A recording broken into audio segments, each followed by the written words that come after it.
کہ پاکستان سے 4 ٹیررسٹ آئے اور وہ بیٹھ کے ٹرک میں جا رہے تھے اور ہر چیز میڈ ان پاکستان لے کے گئے کہ لو وہ جو ہمیں پکڑو، والا واقعہ تھا. یہ ایویڈنس ہم آپ کو دے رہے ہیں کہ پاکستان انوالوڈ ہے. اور یہ آج تک ایسے ہی ہوا ہے، چاہے وہ آپ سٹارٹ کر لیں چٹی سنگھ پورہ کا جو انسیڈنٹ تھا جس جی میں ہاں. سکھوں کو مارا گیا تھا جب یو ایس کے پریزیڈنٹ کلنٹن دورہ کر رہے تھے انڈیا اور پاکستان کا. آپ اس کے بعد یہ جو پارلیمنٹ کا اٹیک اس کو لے لیجئے، اس میں بھی جو انڈیا میں نرملا دیش پانڈے بہت ویل ریسپیکٹڈ پارلیمنٹیرین تھیں.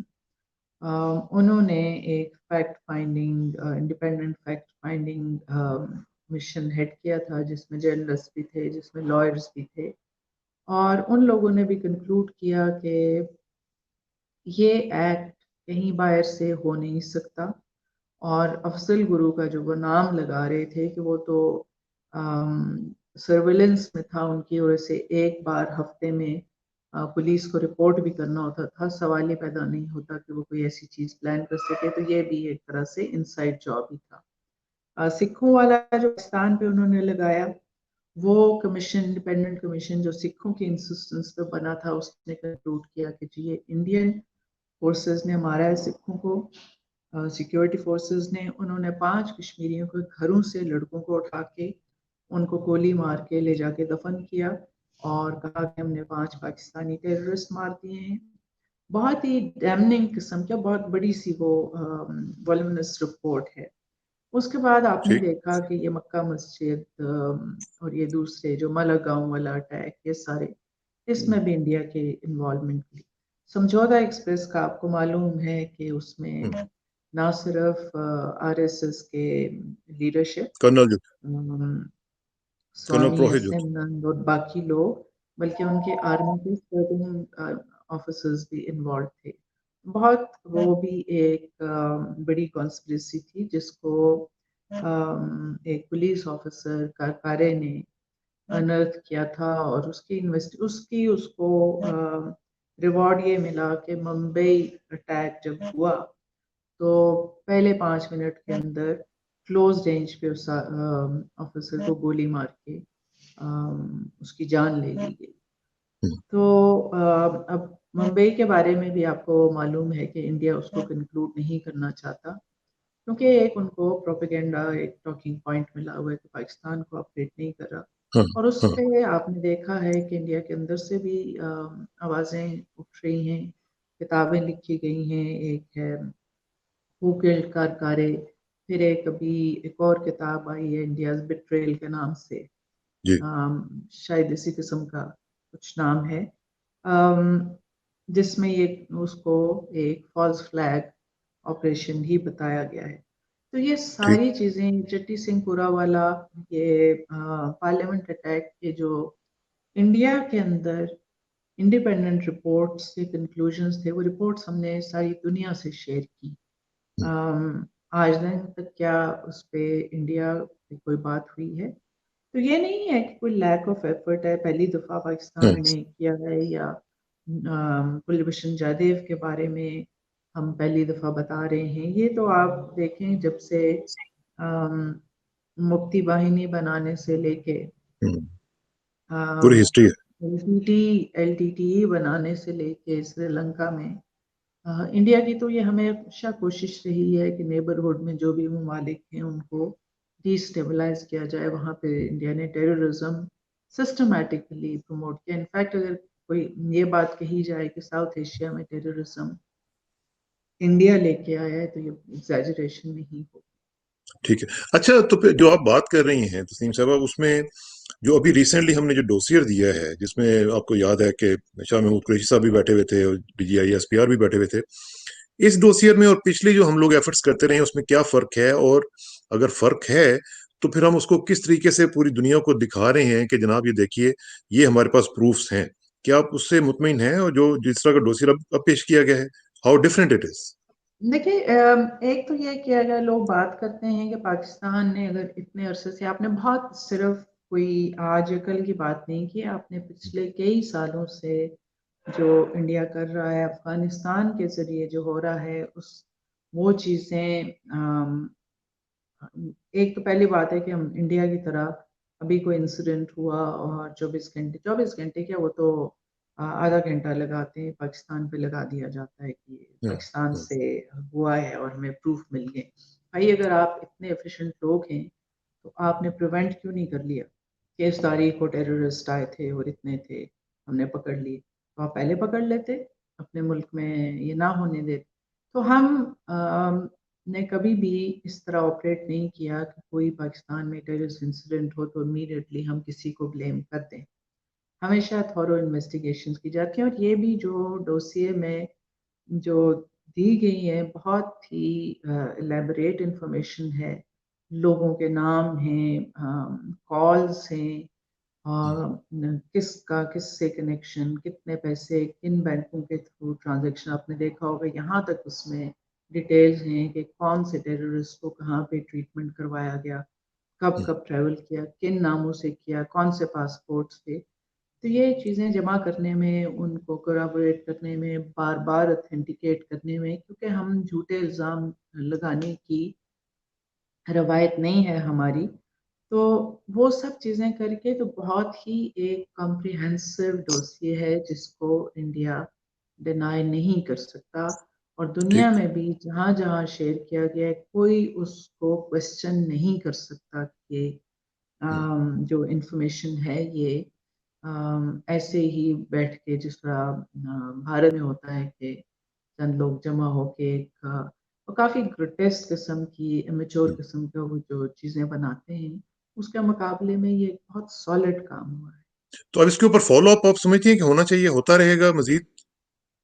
بالکل ہوگا، بالکل ہوگا. پہلی بات تو یہ ہے کہ آپ دنیا کو بھی یہ دیکھنا پڑے گا کہ جب آپ کو اتنا سالڈ ایویڈنس دیا جاتا ہے بھارت کے، مانا کہ جیو پولیٹیکل ایجنڈاز ہیں، انٹرسٹ ہیں، آپ کو بھارت سے کچھ کام کروانے ہیں، ان کو چائنا کے سامنے کھڑا کرنا ہے، اس کو سو کالڈ انڈو پیسفک میں ہوں، جو بھی اس کا سے گندا کردار کروانا ہے، وہ ہے کوڈ ہے، ملٹری ایکسرسائز ہے، اکوپمنٹ ملٹری ہارڈ ویئر بیچنا ہے. ہوں، یہ ہوں. سب چیزیں اپنی جگہ، یہ انٹرسٹ سب سمجھتے ہیں، بزنس انٹرسٹ ہیں.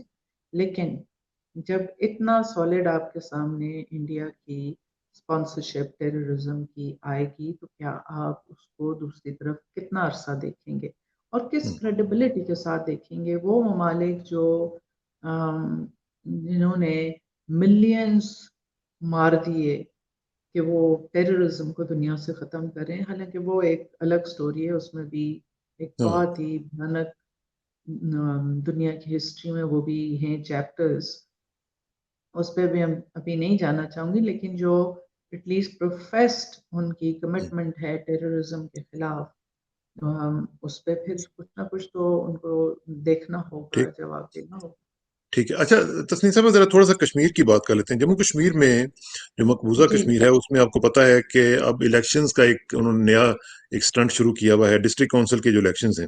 اب اس میں مجھے جو پتا چلا ہے وہ یہ ہے کہ ایون جو یہ جو گپکار ڈکلیریشن والے لوگ ہیں، محبوبہ مفتی اور شیخ عبداللہ جی وغیرہ، ان کو بھی لیول پلئنگ فیلڈ نہیں دیا جا رہا، بلکہ محبوبہ مفتی نے تو یہ کہا ہے کہ Delhi has told me to fall in line اور بیئر دا کانسیکوینسز.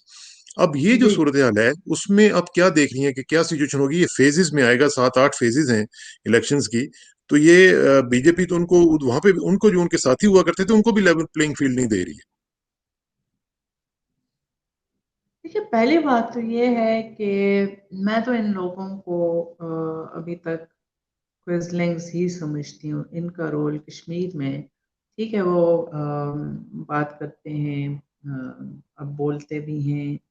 اب ان کو محمد علی جناح بھی یاد آ جاتے ہیں، اب ان کو غلطیاں بھی ان کے اپنے ہوں، آباء و اجداد، کیونکہ یہ تو نسل در نسل وہ لوگ ہیں جنہوں نے کشمیریوں کو بیچا ہے. اچھا.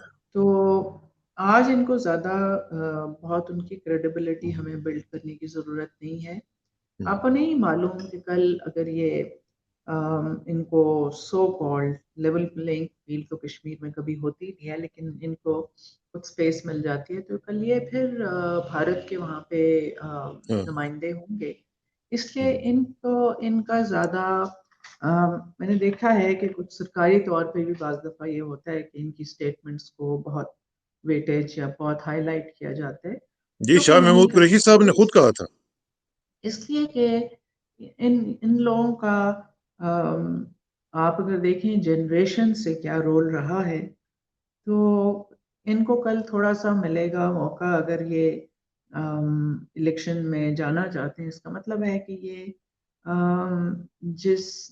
جس فریم ورک میں وہاں پہ الیکشنز ہوں، جس فریم ورک میں انڈیا کوئی سیٹ اپ بنائی ہے، اس کا حصہ بننے کو تیار ہیں اگر ان کو بننے دیا جائے. تو ہاں. اس لیے ان کی تو کوئی کریڈیبلٹی نہیں ہے میری نظر میں، کشمیریوں کی نظر میں بھی نہیں ہونی چاہیے، نہیں ہوگی. اور اسی طرح جو کشمیر میں اصل مسئلہ ہے فوکس اس پہ کرنا چاہیے. وہ الیکشنز یا اٹانومی نہیں ہے، وہ کشمیریوں کا رائٹ ٹو سیلف ڈٹرمنیشن ہے اور ان کے بنیادی حقوق ہیں جن کی بڑی ہی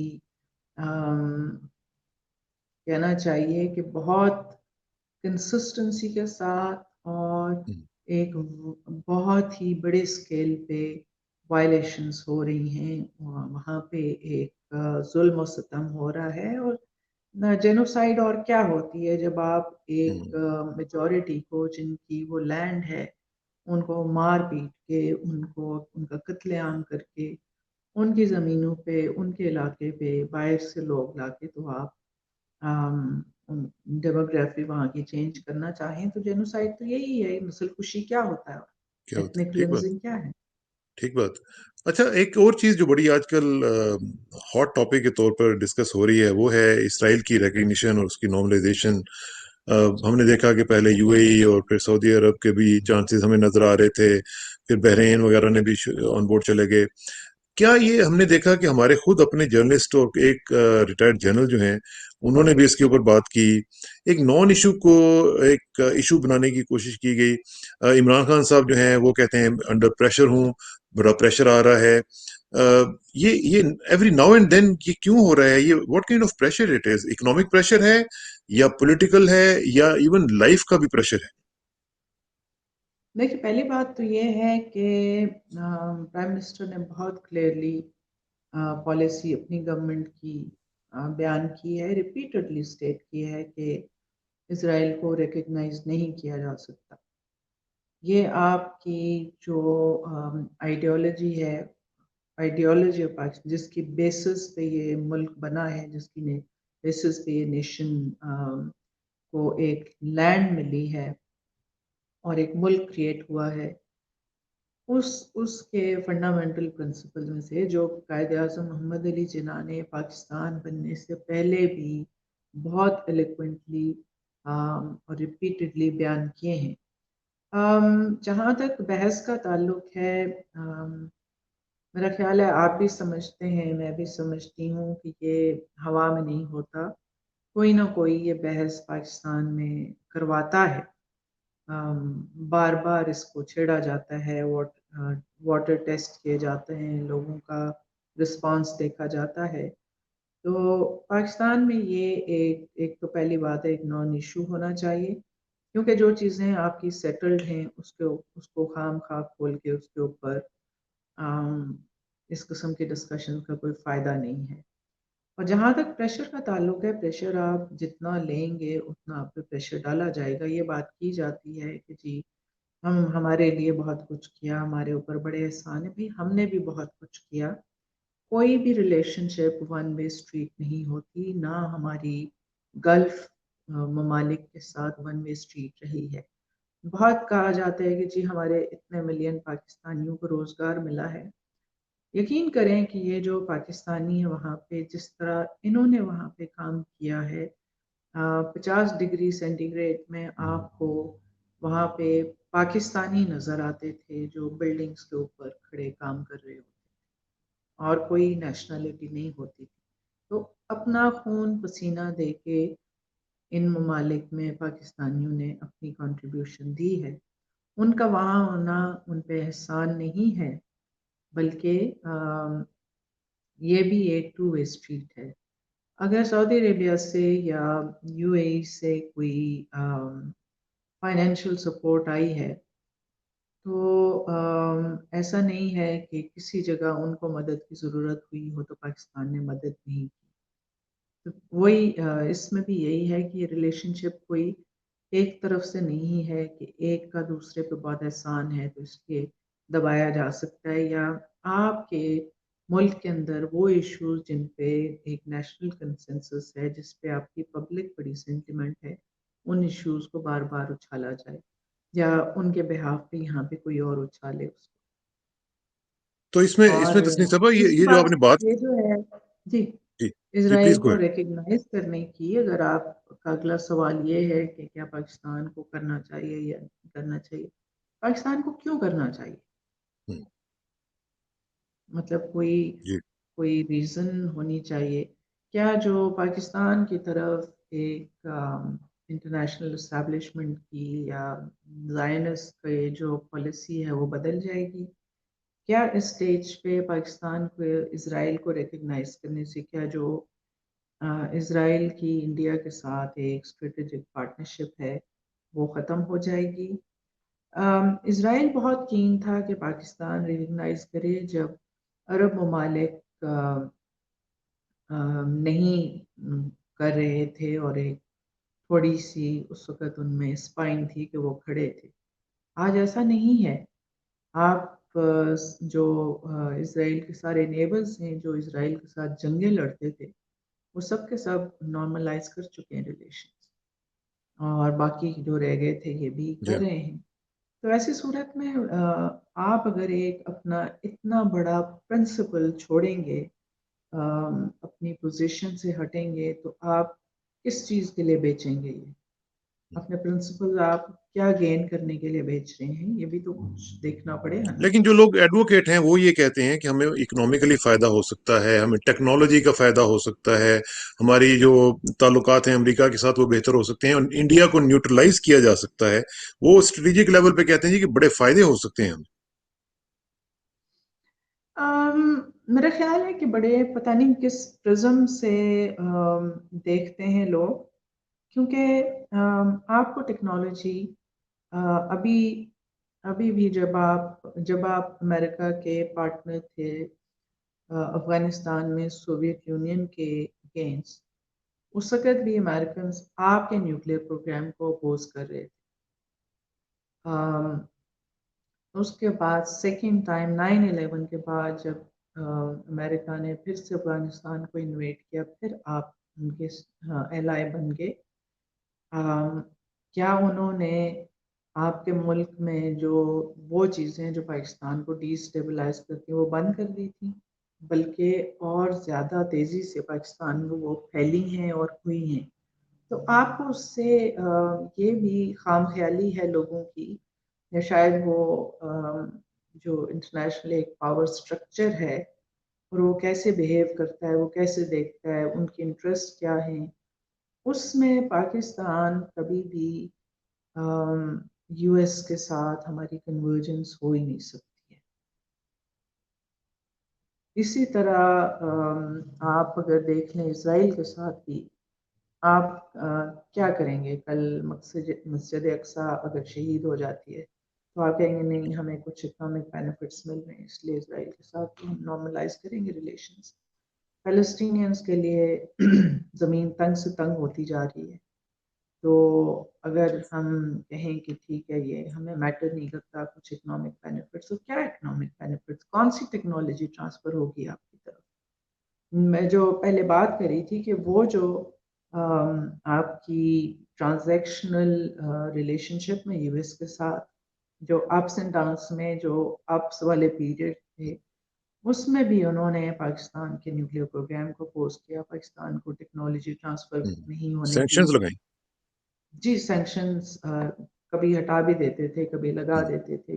کچھ ایڈ بھی تھی جو صرف ان چیزوں پہ خرچ ہو سکتی تھی جو کہ وہ امریکہ کی جو پرائرٹیز تھیں پاکستان میں. ایک چیز. دوسرا کہ آپ کو جو ری ایمبرسمنٹ ہوتی تھی اس کو بھی وہ کیونکہ ہم نے بھی ایکسیپٹ کر لیا کہ کولیشن سپورٹ فنڈ ہے، ہوں، حالانکہ وہ آپ کی ری ایمبرسمنٹ تھی، جو آپ کو وہ کہتے ہیں ہم نے اتنے بلین دیے، اتنے جی بلین ہاں، دیے، اس میں سے تو جو یو ایس ایڈ کے تھرو پاکستان کے بہت سی چیزوں کو میں امریکن ایجنڈا پروموٹ کرنے پہ وہ پیسہ خرچ ہوا، ہوں، آپ کو اس میں سے کیا ملا؟ کوئی بھی ملک کسی دوسرے سے مانگ تانگ کے نہ ٹیکنالوجی میں آگے جا سکتا ہے، نہ اکنامک ڈیولپمنٹ اچیو کر سکتا ہے کہ اس کے لیے آپ اپنے پرنسپلس کا سودا کر لیں۔ ٹھیک ہے، اگر اس میں اب دیکھیے کہ میں آپ کو ایک بڑی امپورٹنٹ ڈیولپمنٹ آج کی میں آپ کو بتانا چاہ رہا ہوں، اور وہ یہ ہے کہ سی آئی اے کے فارمر چیف ڈائریکٹر جو تھے جان برینن، انہوں نے یہ کہا ہے کہ اسرائیل شامل تھا اسامہ بن لادن کے قتل میں۔ تو اب یہ جو بات انہوں نے کی ہے، اس میں تو پھر کئی کویسچنز اٹھ رہے ہیں کہ اگر یہی آپریشن جس طرح وہ کہتے ہیں کہ ہم نے یہیں آ کے پاکستان میں آ کے مارا تھا، اس میں اگر اسرائیل انوالو تھا، تو پھر تو اس کا ایک اور ڈائمنشن جو سامنے آ جائے گی، تو وہ مسائل تو اس طرح کے تو پھر مزید بڑھ جائیں گے۔ دیکھیں، یہ پاکستان کی تاریخ کے کچھ شرمناک جو چیپٹرز ہیں ان میں سے ایک ہے۔ ابھی پریزیڈنٹ اوباما کی ایک کتاب آئی ہے، اس میں بھی آپ نے دیکھا ہوگا کہ اب کیا ان چیزوں پہ کیا انسان تبصرہ کرے۔ پھر پریزیڈنٹ ٹرمپ کا آپ نے جو ٹیک ہے اسامہ بن لادن پہ وہ بھی دیکھا ہوگا۔ تو یہاں پہ تو بہت سوال ہیں جو شاید ہسٹری میں کسی موقع پہ جا کے وہ ڈائیورج ہوں گے، یا اس وقت وہ جنریشنز جنہوں نے سفر کیا ہے 9/11 کے بعد، دوسرے جو اتنے اور وارز ہوئیں، پھر یہ جو اسامہ بن لادن جیسا ایک چیپٹر ہے، یہ سب چیزیں جب ان کی حقیقت کھلے گی، کیونکہ جوری اسٹل آؤٹ کہ ایکچولی کیا تھے یہ ایونٹس، کیا ہوا، تو شاید اس وقت ہسٹری میں یہ بہت پرانی باتیں ہو گئی ہوں گی۔ اس لیے کون شامل تھا کون نہیں شامل تھا اس پہ I don't think I'm in a position to say anything.